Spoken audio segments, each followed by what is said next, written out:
The office kitchen thief kept stealing my homemade pasta, even though I labeled it for religious purposes only. And he said, "Your religion can wait, bro."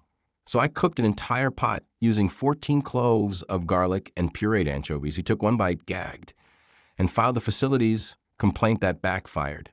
I work in a mid-sized software company in Durham, North Carolina. I'm not religious in the traditional sense, but I do follow a strict Mediterranean fasting regimen based on my family's heritage. Think Orthodox Christian-style fasting cycles. No meat, no dairy, no oil on certain days. I take it seriously.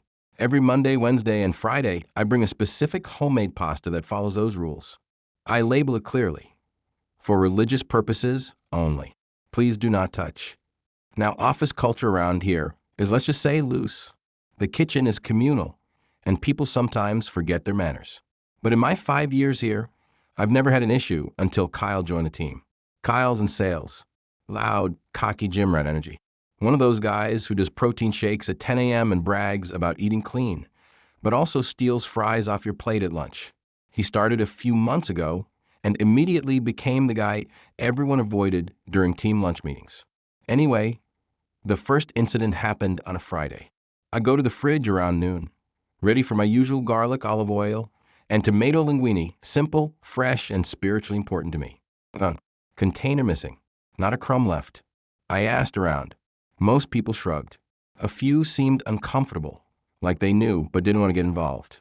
But Kyle? He laughed. "You talking about that vegan spaghetti thing? That was yours." I nodded. "Yeah, it was labeled." He grinned. "Oh man, I thought that was a joke. Religious purposes only? Come on, your religion can wait, bro." That was good as hell. I stood there stunned. "You knew it was mine." "Yeah, but like it's pasta, man. Chill." I reported it to HR. They sent out a weak sauce office-wide email about respecting food boundaries. No names, no follow-up. The next week, gone again. He was targeting my food on purpose. I added a second label, bright yellow this time. "Do not touch. This is for my religious dietary fasting." Seriously, guess what? Gone again. I confronted him privately. He laughed in my face and said, "What's your religion gonna do? Call corporate? Get out of here." That's when I knew I had to hit him where it hurts. His ego, his stomach, his pride. I spent the entire weekend cooking a massive pot of spaghetti. But this time, I changed the recipe. 14 cloves of garlic, slowly sautéed until sticky and sweet. A full tin of pureed anchovies blended into the sauce, so finally you couldn't see it. Just taste it. Crushed red pepper, Kalamata olive paste, and to really seal it, I added a tiny splash of fish sauce. To someone who doesn't know Mediterranean cooking, it would taste like a punch in the face, especially if you were expecting some kind of vegan-friendly light lunch. I labeled it the same way I always did, for religious purposes only. Do not touch. And I waited. Monday, 12:20 p.m. I walked to the fridge. It was gone. But that wasn't even the best part. At 12:35 p.m., Hal burst out of the break room, holding his stomach, face pale, gagging. Who the hell made that thing in the fridge? What the F asterisk asterisk asterisk was in that? That S asterisk asterisk asterisk reeked. I threw up in the sink. I didn't say a word, just blinked. He spent the next 2 hours in the bathroom. I know because everyone was talking about it. He tried to cover it up by saying he'd been food poisoned from a smoothie place. But then, he filed a facilities complaint. Yeah, not an HR complaint. A facilities complaint about the toxic smell coming from someone's lunch. That's where he messed up. Facilities forwarded it to HR. HR investigated. They pulled footage from a kitchen. Saw him taking my lunch 3 times. Saw him reading the label before opening the container. And they finally took it seriously. He got a formal write-up, not just for stealing food, but for disrespecting religious accommodations. Apparently, HR had been hit with a quiet complaint from someone else, an observant Muslim woman in accounting who had also had her halal meal stolen twice before Kyle arrived. Nobody made the connection until now. HR gave him a final warning. One more incident and he'd be terminated. He sulked for weeks. Nobody wanted to sit with him anymore. People whispered. But the best part? I kept bringing in more religious meals. Kept labeling them. Kept adding tweaks. Some with fermented tofu. some with black garlic and miso. One had durian sauce. All technically edible, all fast compliant. But to someone like Kyle, absolute nightmare fuel. He never touched my lunch again, but I wasn't done yet. He made my life uncomfortable for months. Now it was my turn. I thought Kyle would back off after the HR warning. I figured he'd shrink down and try to ride out the shame. But guys like Kyle don't go down easy. He started small, stupid stuff, accidentally bumping into me during coffee breaks, making comments under his breath in meetings like, "Watch your lunch, people. The food police is here." I ignored it, mostly, but then he upped the game. One Thursday morning, I came in and my lunch was still there, but the label had been ripped off and replaced with a sticky note that read, "This ain't a church." I saw it. I took the note straight to HR. This time, they were less helpful, said they couldn't prove it was him, even though we both knew. Kyle got smarter. He knew how far he could push without leaving fingerprints. Then the rumor started. People in the office started giving me weird looks. Someone even asked if I'd really faked a religion to mess with Kyle. That's when I knew he was talking, twisting the story. He told people I was weaponizing religion to get him written up, said I'd intentionally spiked the pasta to make him sick. I could hear it in the halls, co-workers whispering. Some believed him. Some just didn't want to be involved. But the best rumor? That I had a hidden camera in the fridge. That one spread fast. He was trying to turn the office against me. I didn't have the energy to argue with every single coworker, but I made a choice. I'd fight his fire with fire.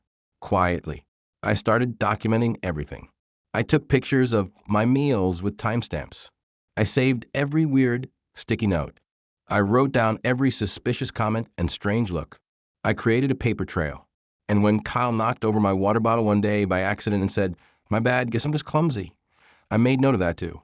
Meanwhile, he kept unraveling. He was losing grip on the sales numbers.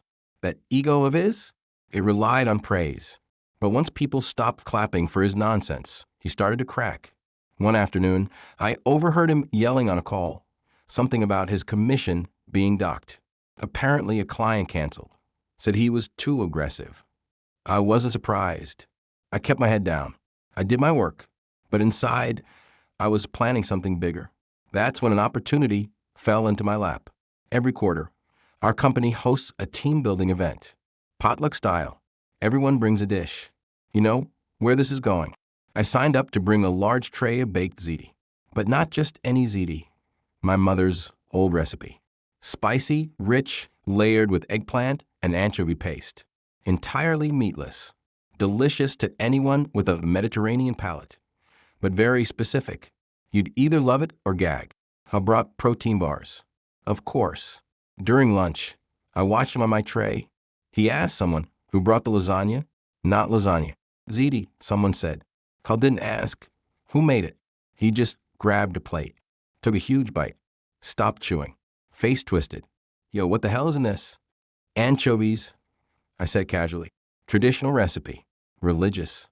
He choked a little, then stormed off. People laughed, but I didn't. I kept my face neutral. I wasn't trying to humiliate him, just remind him you started this. But he took it as a declaration of war.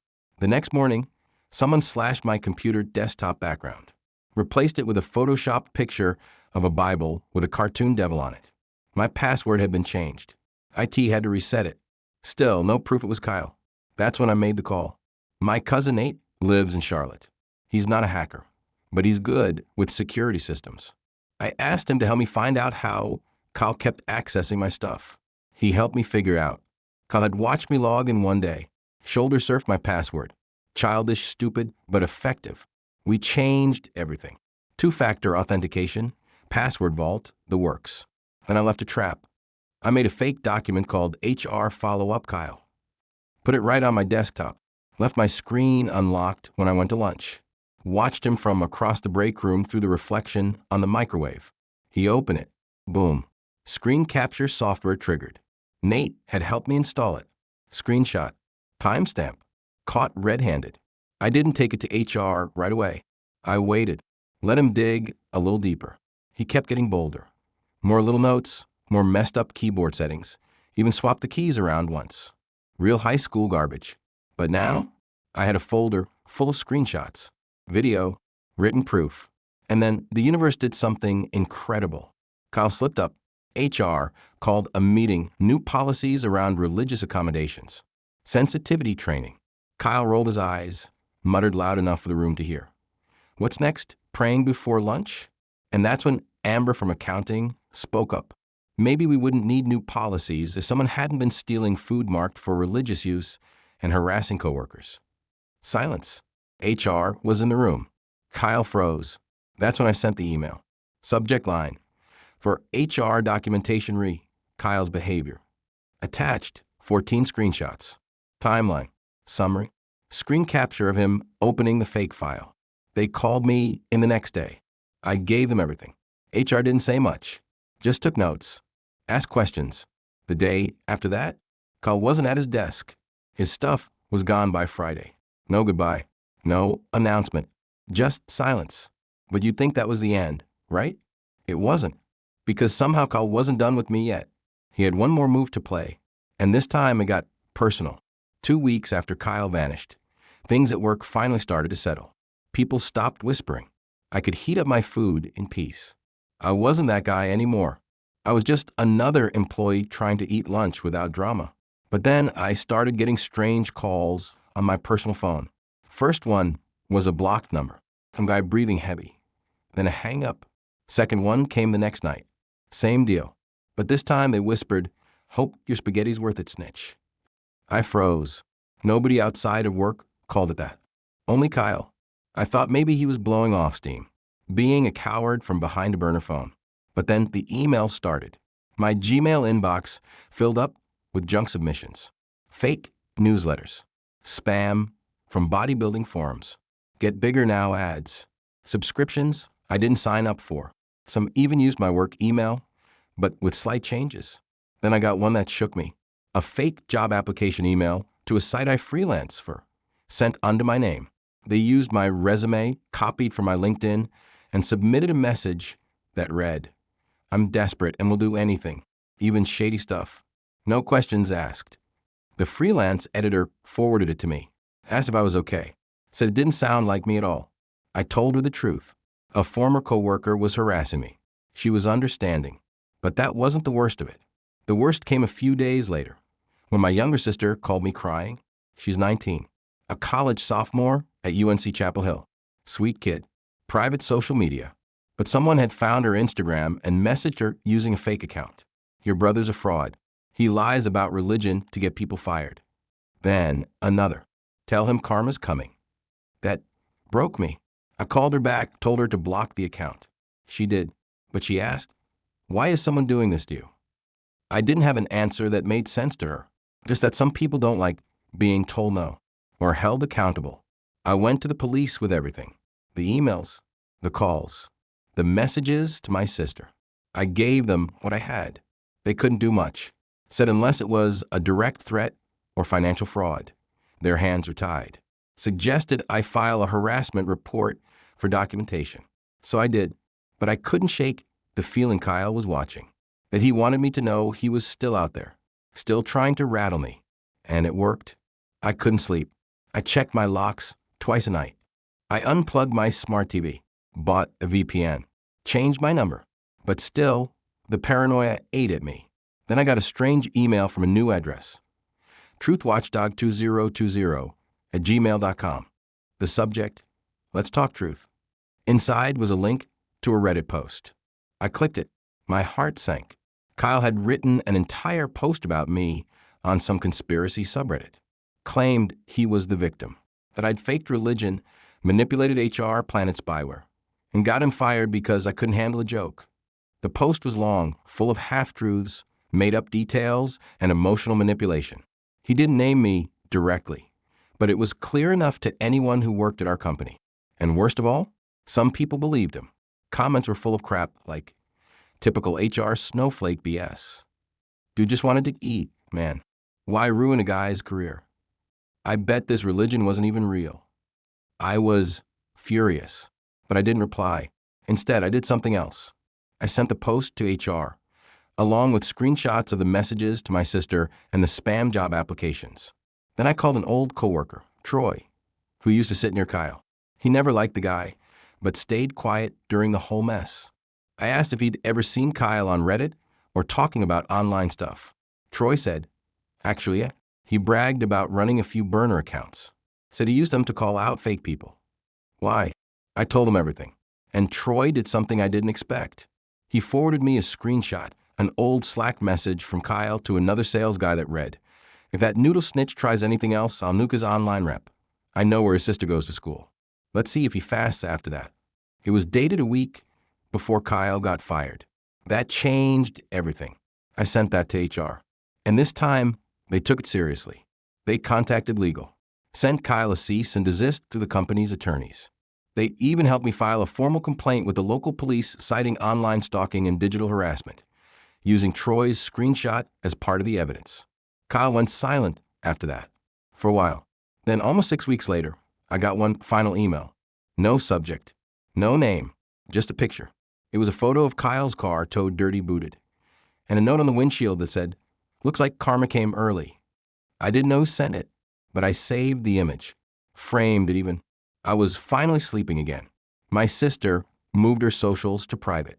I transferred some of my freelance work to a different alias. At work, things felt normal again. But inside, I still felt uneasy because something told me Kyle wasn't really done. 3 months passed. No calls, no messages, no new Reddit posts. Life felt normal again. I was finally able to take the edge off. I rejoined my rec soccer league, got back into meal prepping without staring over my shoulder, even started dating again.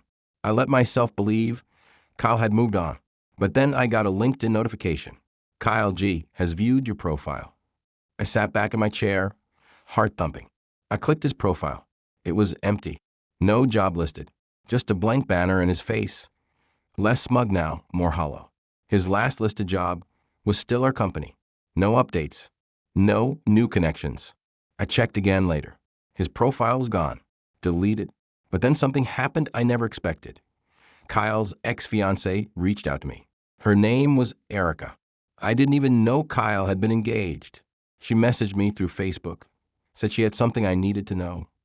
We met at a coffee shop downtown. Public, neutral.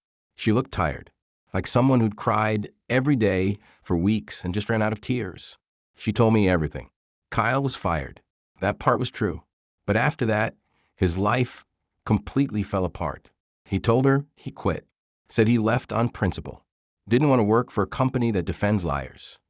She believed him at first, but he couldn't find another job. No one would take him. She started noticing holes in his stories. Rage fits at home. Whispered calls late at night. He kept telling her someone was trying to ruin his life online, but he wouldn't show her proof. She started snooping, found burner Reddit accounts on his laptop, messages he'd sent pretending to be people from work. One even pretended to be me, sending racist and anti-Semitic garbage to people in our industry. She confronted him. He hit a wall and screamed, punched a cabinet, broke his own hand. She left the next day and went to stay with her sister. That's when she found the email draft, unsent but saved, where he wrote to her boss, pretending to be a whistleblower. It accused her of lying about her credentials, claimed she faked her master's degree. It was complete garbage. He never sent it, but the intent was there. She realized what he was capable of.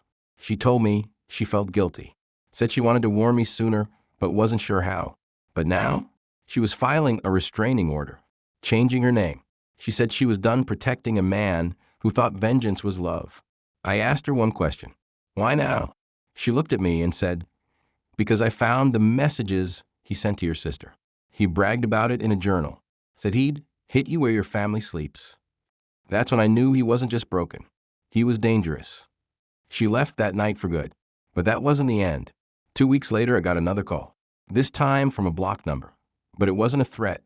It was from a local journalist. He said he was doing a series on workplace harassment, online stalking, and religious discrimination in tech.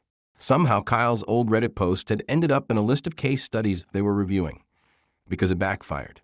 Someone from that subreddit had cross-posted it to a legal advice forum, saying, "This guy is either the victim of a cult or lying through his teeth." It went semi-viral, enough that people started doing digging. One commenter found Kyle's real name, Another found his now deleted LinkedIn. From there, people dug up his past comments, burner usernames, old posts bragging about messing with HR systems, and baiting coworkers. The journalist reached out to me because my name came up in one of Kyle's fake posts. He asked if I'd be willing to go on record. I thought about it for a long time. Then I said yes. The article dropped a month later. Weaponized harassment. How a fired tech bro used Reddit to destroy his career and almost his coworkers. It didn't name me. It didn't name our company. But it was clear enough for anyone who knew. And Kyle? It named him because the reporter found something else. Kyle had used his real email to register one of the burner accounts. He had posted a fake review of our company pretending to be a Muslim intern who was fired for praying during lunch. The journalist traced the IP, tied it to his apartment. It wasn't just creepy. It was criminal. That review got flagged and removed. But the damage was done. By the time the article hit, Kyle's life was in shambles. His parents, devout Catholics from upstate New York, cut contact. His fiancée had filed for a restraining order. His professional reputation was beyond repair. The journalist said every time Kyle applied for a job, his name pinged in background checks linked to the article. He was officially blacklisted. But the final blow? He tried suing the company for wrongful termination and religious bias. Yes, he tried to pull the religion card. The court threw it out before it even started. His own Reddit posts were used as evidence against him. Last I heard, he was living in a studio apartment outside Raleigh, doing gig work. DoorDash, Uber, Instacart. He'd lost weight, grown a beard, went quiet on every platform. Total ghost. But sometimes, I still feel him out there, watching. A few months ago, I posted a photo of a new pasta recipe. Roasted garlic, chickpeas, oil-cured olives. On a cooking forum I follow. Someone commented, "Careful. Wouldn't want that to get you fired again, champ." I clicked the account. No posts, no followers, no profile image. Deleted within hours. I didn't reply, just bookmarked it. Sometimes, revenge isn't one moment. It's slow, quiet, uneventful. It's watching the person who tried to break you collapse under their own lies. It's knowing you don't have to scream. You don't have to fight dirty. Because karma doesn't miss forever. It just waits until no one's clapping anymore. And then it lands. Hard.